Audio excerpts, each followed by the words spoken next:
বড় খবর হলো চলমান বিতর্কের মধ্যে সবচেয়ে বড় সিদ্ধান্তটা নিয়েই ফেলল বাংলাদেশ জামায়াতে ইসলামী। সাতক্ষীরা ৪ আসনে জামায়াতের এমপি কাজী নজরুল ইসলামকে দল থেকে বহিষ্কার করা হয়েছে। নৈতিক স্খলনের অভিযোগ প্রমাণিত হওয়ায় তার বিরুদ্ধে এই সিদ্ধান্ত নেয় দলটি। এর আগে ২১ জুলাই জামায়াতে ইসলামী তাদের ফেসবুক পেজে জানিয়েছিল গাজী নজরুল ইসলামের ঘটনার দিকে নজর রাখা হচ্ছে। এ বিষয়ে আরও খোঁজ খবর নিয়ে এবং প্রকৃত ঘটনার তথ্য উপাত্ত সংগ্রহ করে বাংলাদেশ জামায়াতে ইসলামী সাংগঠনিক নিয়ম অনুযায়ী প্রয়োজনীয় পদক্ষেপ গ্রহণ করবে। এই ঘটনার পর আমরা মূলত দুটি প্রশ্নের উত্তর খুঁজে বের করার চেষ্টা করব। প্রথম প্রশ্ন হলো, কেন জামায়াতকে তাদের একজন নির্বাচিত সংসদ সদস্যকে বহিষ্কারই করতে হলো? দ্বিতীয় প্রশ্ন হলো, দল থেকে বহিষ্কৃত হওয়ার পর গাজী নজরুল ইসলামের সংসদ সদস্য পদ থাকবে কিনা? কেন জামায়াতকে তাদের একজন নির্বাচিত সংসদ সদস্যকে বহিষ্কারই করতে হলো? এই প্রশ্নের উত্তরে আসি। বিষয়টা কিন্তু এত সহজ নয়। চিন্তা করুন, একজন সংসদ সদস্যের একটা ভিডিও, মাত্র কয়েক মিনিটের একটা ভিডিও, কিন্তু রাজনীতিতে সব ঘটনার ওজন সমান নয়। আপনি অন্যায় করছেন, হ্যাঁ আপনি অন্যায় করছেন। কিছু ঘটনা মানুষকে বিতর্কিত করে, কিছু ঘটনা একটা ক্যারিয়ার পর্যন্ত শেষ করে দেয়। এই মুরব্বি, আপনি আর কয়দিন নিয়ে আসছেন এখানে? সত্যি করে বলবেন, হ্যাঁ? আর কিছু ঘটনা পুরো একটা রাজনৈতিক দলকে আয়নার সামনে দাঁড় করিয়ে দেয়। আপনি একজন জামাত হয়ে কিভাবে কাজটা করলেন? এই ঘটনায় জামায়াতকেও তেমন একটি আয়নার সামনেই দাঁড়াতে হয়েছিল এবং হাজারো প্রশ্নের ভিড়ে যে প্রশ্নটি সবচেয়ে বড় হয়ে উঠেছিল তা হলো, একজন জনপ্রতিনিধিকে ঘিরে বিতর্ক তৈরি হলে একটা রাজনৈতিক দলের করণীয় কি? তার সাথে জড়ানো প্রশ্ন ছিল, একজন জনপ্রতিনিধির এমন ঘটনার রাজনৈতিক মূল্য কি? কারণ মানুষ ভোট দেয় একজন প্রার্থীকে, কিন্তু সেই ভোটের পেছনে থাকে একটা দল, একটা প্রতীক, একটা রাজনৈতিক দর্শন। ফলে একজন জনপ্রতিনিধির ব্যক্তিগত আচরণ অনেক সময় তার দলের উপরও রাজনৈতিক চাপ তৈরি করে। এটা নতুন কিছু নয়।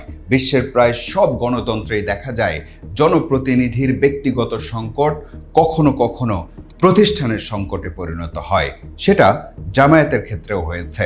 আর তখনই অভিযুক্ত ব্যক্তি কি করেছেন মূল প্রশ্ন আর সেটা থাকে না। প্রশ্নটা হয়ে যায়, তার দল এখন কি করবে? এখানে একটা বিষয় পরিষ্কার করা দরকার, সব রাজনৈতিক দল একই ধরনের রাজনৈতিক পরিচয় বা দর্শন নিয়ে রাজনীতি করে না। কেউ উন্নয়নের কথা বলে, কেউ জাতীয়তাবাদের কথা বলে, কেউ সমাজতন্ত্রের কথা বলে, আবার কেউ নিজেদের পরিচয়ের কেন্দ্রে রাখে আদর্শ, শৃঙ্খলা এবং নৈতিক মূল্যবোধের প্রশ্ন। জামায়াতে ইসলামী দীর্ঘদিন ধরেই নিজেদের প্রকাশ্য রাজনৈতিক পরিচয়ে এই মূল্যবোধগুলোকেই গুরুত্ব দিয়ে এসেছে। আর গাজী নজরুল ইসলামের ঘটনা সেই মূল্যবোধেই চরম আঘাত করেছিল। সে কারণেই একজন সংসদ সদস্য হলেও গাজী নজরুল ইসলামকে বহিষ্কার করা ছাড়া আর কোনো পথ ছিল না। মাঝখানে জামায়াত শুধু তার গঠনতন্ত্র অনুসরণ করার জন্য প্রয়োজনীয় সময়টা নিয়েছে। একটা কথা বলি, রাজনীতিতে শুধু বাস্তবতা গুরুত্বপূর্ণ নয়, ধারণাও গুরুত্বপূর্ণ। যখন সবকিছু চোখের সামনে দৃশ্যমান এবং তার ভিত্তিতে জনগণের একটা রায় তৈরিও হয়ে গেছে, তখন গাজী নজরুল ইসলামকে ধরে রাখাও একটা রাজনৈতিক দলের জন্য দীর্ঘমেয়াদী ক্ষতই তৈরি করত। এটাও তো মানতে হবে যে রাজনীতি শুধু তথ্য দিয়ে চলে না, আস্থা দিয়েও চলে। আবার চিন্তা করুন, বাংলাদেশের রাজনীতিতে জামায়াতের সবচেয়ে বড় সংগ্রামের জায়গা হলো মুক্তিযুদ্ধে তাদের অবস্থান। প্রতিদ্বন্দ্বী রাজনৈতিক দলগুলো এই ইস্যুতেই সবসময় জামায়াতকে ঘায়েল করার চেষ্টা করে। তার মধ্যে গাজী নজরুল ইসলামকে নিয়ে যে ঘটনা, তা প্রতিদ্বন্দ্বীদের হাতে আরেকটা অস্ত্র তুলে দিয়েছিল। ভবিষ্যতে জামায়াতের বিরোধিতা করতে, জনমত তৈরিতে, ভোটের রাজনীতিতে এই অস্ত্র কোনো প্রতিদ্বন্দ্বী রাজনৈতিক দল যে প্রয়োগ করবে না তার কি নিশ্চয়তা আছে? এমন হলে জামায়াতের তো কাউন্টার করার কিছুই থাকতো না। অন্যদিকে একজনকে ছাড় দিলে এবং ভবিষ্যতে এমন ঘটনার পুনরাবৃত্তি ঘটলে তখন দলের জন্য সিদ্ধান্ত নেওয়া আরও কঠিন হয়ে যেত।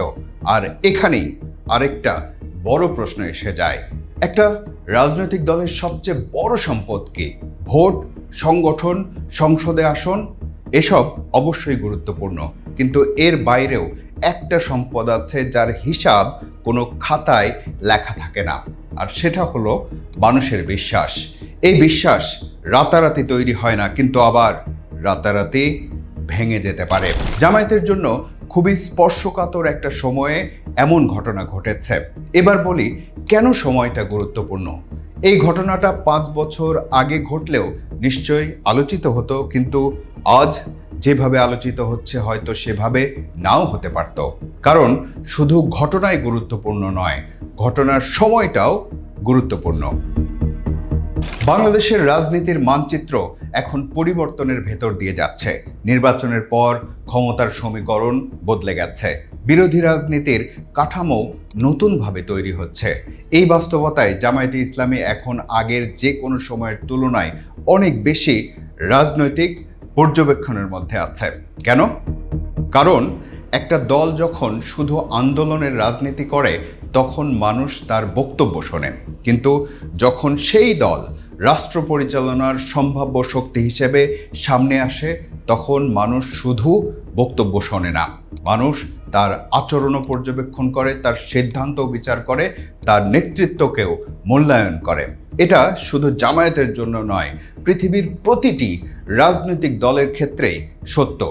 এখানে একটা বিষয় আলাদা করে বলতে চাই, রাজনীতিতে একটা শব্দ আছে, পলিটিক্যাল ব্র্যান্ড। আমরা সাধারণত ব্র্যান্ড বলতে কোনো পণ্যকে বুঝি, কিন্তু রাজনৈতিক দলগুলোরও একটা ব্র্যান্ড থাকে, যেটা তৈরি হয় দীর্ঘদিনের বক্তব্য, সংগঠন, আচরণ, সংকট মোকাবেলা এবং মানুষের অভিজ্ঞতার উপর ভিত্তি করে। একটা রাজনৈতিক দল তার ব্র্যান্ড তৈরি করতে দশক ব্যয় করতে পারে, কিন্তু একটা সংকট সেই ব্র্যান্ডকে কঠিন পরীক্ষার সামনে দাঁড় করিয়ে দিতে পারে।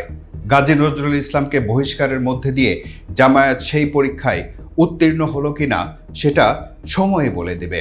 তবে এমন সিদ্ধান্ত দলের শৃঙ্খলার জন্য একটা উদাহরণ হয়ে থাকবে নিঃসন্দেহে।